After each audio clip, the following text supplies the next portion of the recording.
আপনার খামারের গরুর মুখ দিয়ে লালা পড়ছে, গায়ে প্রচণ্ড জ্বর কিংবা পায়ে যদি ঘা হয়ে থাকে তবে আপনাকে সাবধান হতে হবে। এটা খুরা রোগের অন্যতম লক্ষণ। সকলকে আজকের ভিডিওয় স্বাগত জানাচ্ছি। আজকে আমরা দেখাবো খামারে গরুর একটা গুরুত্বপূর্ণ রোগ, মুখ ও খুরের রোগ অথবা এফএমডি রোগের নিয়ন্ত্রণে আমাদের খামারের বাস্তব অভিজ্ঞতা। আসলে প্রথম আমরা একটু বলি কেন আজকে আমরা এই ভিডিও করলাম। আমাদের খামারের গরুগুলো হঠাৎ করে এফএমডি বা খুরা রোগে আক্রান্ত হয়েছে এবং আমরা সেগুলো যেভাবে ম্যানেজ করেছি সেই অভিজ্ঞতাটা এখানে আলোচনা করব।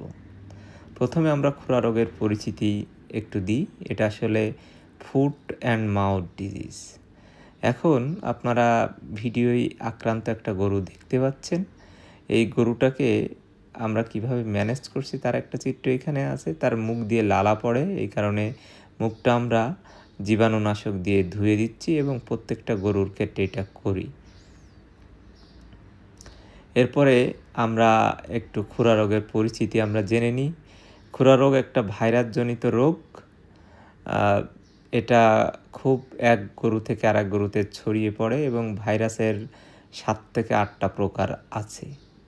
এখন আমাদের খামারে আমরা নিয়মিত ভ্যাকসিন দিই, তারপরেও এই রোগটা দেখা দিয়েছে। আমরা ভেটেরিনারি ডাক্তারের সাথে পরামর্শ করেছি। আসলে রোগটা হতে পারে কারণ সাধারণত ভ্যাকসিনগুলো 4টা টাইপের ভাইরাসের কম্বিনেশানে তৈরি হয়। বাদবাকি অন্য টাইপের ভাইরাস যদি খুরা রোগের আক্রান্ত হয় তো হয়ে থাকে।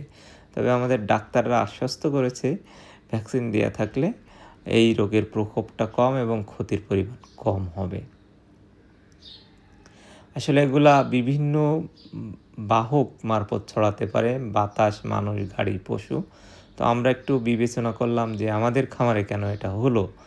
আমাদের খামারের দুধ যে চিলিং সেন্টারে আমরা দিই, সেখানে যারা দেয় তাদের অনেকের গরুর খুরা রোগ হয়েছে এবং এটা হওয়ার 4-5 দিনের মধ্যে আমাদের খামারে আক্রমণ করেছে। আসলে আমরা কিভাবে ম্যানেজ করেছি আপনারা এখানে জীবাণুনাশক স্প্রে দেখতে পাচ্ছেন। তারপরে পুরো প্রসেসটা একটু বলার চেষ্টা করব। আমরা প্রথমে যেটা চেষ্টা করেছিলাম যে গরুগুলো আক্রান্ত হয়েছে সেটা বাইরে রাখা, কিন্তু প্রথম দিন আক্রান্ত হওয়ার পরে দিন বিকালেই 10টা গরু আক্রান্ত হয়ে গেল এবং তার পরের দিন মোটামুটি খামারের অধিকাংশ গরু আক্রান্ত হলো। তো আমরা কি করলাম, খুরা রোগ নিয়ন্ত্রণে যে গরুগুলোর মুখ দিয়ে লালা পড়ছিল কিংবা পায়ে ঘা, প্রচণ্ড জ্বর, যেগুলোর মুখ দিয়ে লালা পড়ছিল সেগুলো আমরা নো এফএমডি কিওর কিংবা পটাশ দিয়ে মুখ পা ধুইয়ে দিয়েছি এবং যাদের প্রচণ্ড জ্বর ছিল আমরা ভেটেরিনারি ডাক্তারের পরামর্শ অনুযায়ী তাদেরকে ফার্স্ট ফেড জাতীয় ওষুধ দিয়েছি। আমরা কোনো অ্যান্টিবায়োটিক এখনও ব্যবহার করিনি এবং প্রতিদিন 3 বার করে মুখ ধুয়ে দেওয়ার চেষ্টা করা হচ্ছে এবং এই রোগ হলে প্রচুর পরিমাণ লালা পড়ে মুখ দিয়ে, ফলে গরুর শরীরে খনিজের স্বল্পতা, যেহেতু গরু খায় না। তো আমরা এই ধরনের ভেটেরিনারি ডাক্তারের পরামর্শ অনুযায়ী বাজারে যে পাউডারগুলো পাওয়া যায় সেই পাউডারগুলো খাওয়াচ্ছি। সাথে ভাইরাসের লোড কমানোর জন্য একটা পাউডার ডাক্তার দিয়েছে, ফ্রাসি-12, সেটাও খাওয়ানো হচ্ছে। এবং এই ভিডিও আপনারা যেটা দেখছেন ডাক্তারের পরামর্শ অনুযায়ী দিনে 3 বার জীবাণুনাশক দিয়ে সমস্ত ফ্লোর, গরুর গা এবং মেঝে আমরা স্প্রে করছি যাতে ভাইরাসের লোডগুলো দ্রুত কমে যায় এবং আমাদের ওপাশে আর একটা খামার আছে ওই শেডগুলোতে যাতে আক্রান্ত না হয়, এই রোগের আমরা চেষ্টা করছি। প্রথম কথা হলো, আমরা যেহেতু সাথে সাথে ট্রিটমেন্ট দিয়েছি, আমরা দেখছি গরুর ওই সিরিয়াস পর্যায়ে কোনো গাভী কিংবা ষাঁড় এখনও যায়নি। তো সবচাইতে গুরুত্বপূর্ণ বিষয় হলো দ্রুত এই রোগ শনাক্ত করা এবং সেই অনুযায়ী সঠিক ব্যবস্থাপনায় রাখা।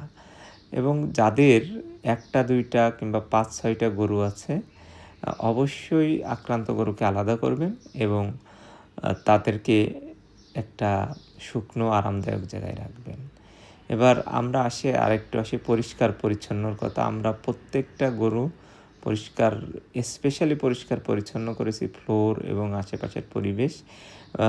সেখানে আমরা পরিষ্কার করে ব্লিচিং পাউডার দিয়েছি, চুন দিয়ে আমরা এটা জীবাণুনাশক করছি, বিশেষ করে ফ্লোর এবং আশেপাশের রাস্তা, গোয়ালের চারপাশ।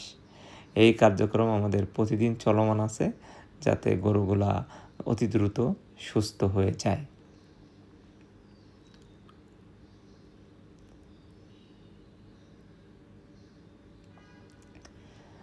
আর একটা সমস্যা দেখছেন, আমরা সকালে ভিডিওটা করেছি, এখন যে সময় মার্চ মাসে সকালবেলায় বেশ কুয়াশা এবং দিনের বেলা প্রচণ্ড গরম পড়ে এবং সন্ধ্যার বেলাও গরম থাকে এবং রাতে আস্তে আস্তে ঠান্ডা হয় এবং প্রচণ্ড মশা মাছির উপদ্রব।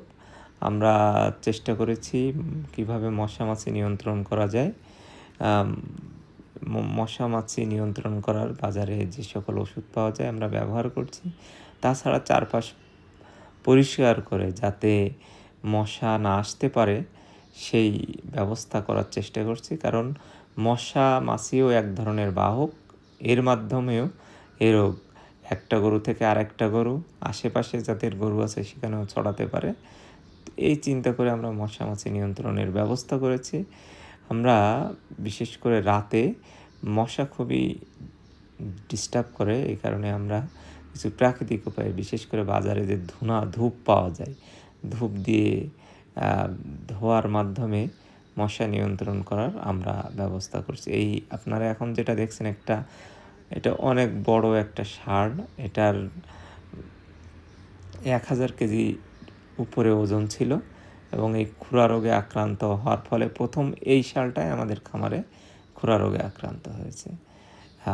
আক্রান্ত হওয়ার পরে সে কয়েকদিন খায়নি, এখনও খাচ্ছে না। এখন আমরা একটু খাবারের সম্পর্কে একটু বলি। আসলে খুরা রোগ হলে গরু, গাভী যেটাই বলেন কেউই খেতে পারে না, কারণ মুখে ব্যথা থাকে। তাদের জন্য আমরা চেষ্টা করেছি একটু নরম জাতীয় খাবার, বিশেষ করে নরম ঘাস, কলাপাতা এবং ভাতের মাড়, ভুসি, এগুলো পানির সাথে মিশিয়ে নরম করে সেটাই দেওয়া হচ্ছে। সাথে একটু আমরা লবণ দিয়েছি যাতে খনিজের যে রিকভারি সেটা হয়। তারপরেও আসলে গরু গাভীগুলা খাচ্ছে না। এই গাভীগুলা এখানে যে ছাড়া দেখছেন এগুলো একটু সুস্থ হয়েছে, তো আমরা এগুলো একটু আমাদের পাশে ফাঁকা জায়গা আছে, এখানে ছেড়ে দিয়েছি। ছেড়ে দেওয়ার ফলে কিন্তু আমরা বেশ কিছুটা ইমপ্রুভমেন্ট দেখতে পাচ্ছি। গরুগুলা মুভমেন্টের ফলে গরুগুলো আস্তে আস্তে খাওয়া শুরু করছে, পানি খাচ্ছে, যদিও মুখ দিয়ে এখনও লালা ঝরছে। তারপরে গরুগুলার চলাফেরা এবং গরুগুলার মুভমেন্ট এবং পানি খাচ্ছে, কিছু খাবার খাওয়ার চেষ্টা করছে, ফলে গরুগুলা কিছুটা রিল্যাক্স পেয়েছে এবং এই আক্রান্ত গরুগুলা মনে হচ্ছে খুব দ্রুত সুস্থ হয়ে যাবে। আজকের ভিডিওয়ে আমরা খুরা রোগের লক্ষণ শনাক্তকরণ এবং প্রাথমিক ব্যবস্থা দেখালাম। পরের ভিডিও দেখার জন্য সকলকে আমন্ত্রণ রইল।